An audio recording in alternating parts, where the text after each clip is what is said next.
My very first impressions as I got here 1973, it was really strange. The way of life was quite a bit different.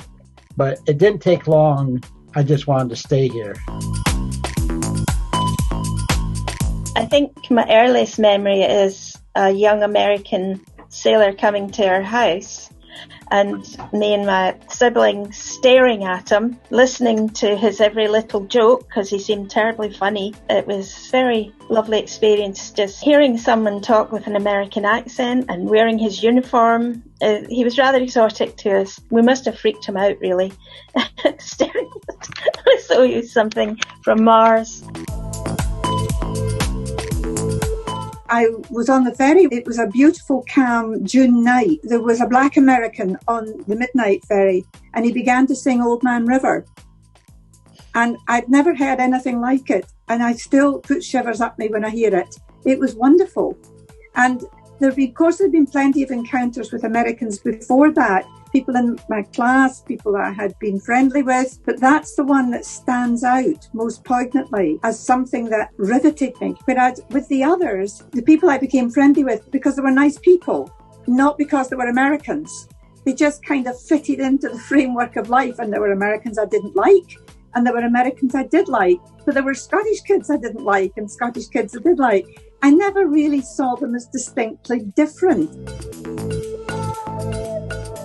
My name's Kate Simpson. I'm the freelance project coordinator with American Years Revisited. It's a local volunteer-led organisation that looks to explore the culture and the heritage of the years that the Americans were in the Holy Loch. My name's Anne Campbell and I work for Dunoon Area Alliance. And as part of my work as facilitator there, one of my roles was to support the development of the American Years Revisited group and their initiative. It was very clear that there was an interest in establishing an archive or some sort of marker in the town that would consider the impact of that 30-year period of the American presence in the area, both on people who were living here, but also on the American service personnel and their families who came and lived in Scotland. My name's Charlie Witherow. I'm a retired Chief Petty Officer.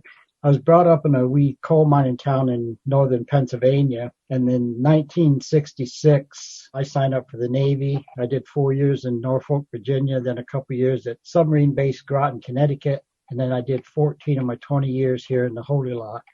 My name's Andrene Messersmith.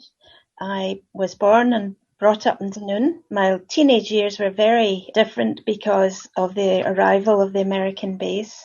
The world seemed to open up a lot more. It felt quite different from the average small Scottish town to spend teenage years anyway. I'm Margaret Hubbard. I grew up in this area. I was here the day the Americans arrived, and I was at school with the Americans. They came when I was in secondary school. So I followed the American story over all these years.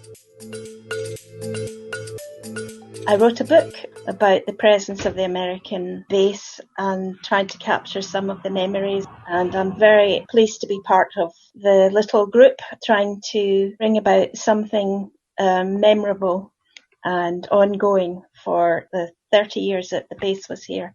There's now a massive diaspora of people across the world, and particularly in the United States, who have got very strong and fond connections with Dunoon and the Holy Loch, and it felt that it was the right time, 30 years on from them departing, to start considering how we record that period for the benefit of this community and for that diaspora too. This heritage project is very important to us. Nothing better than sitting and just telling stories.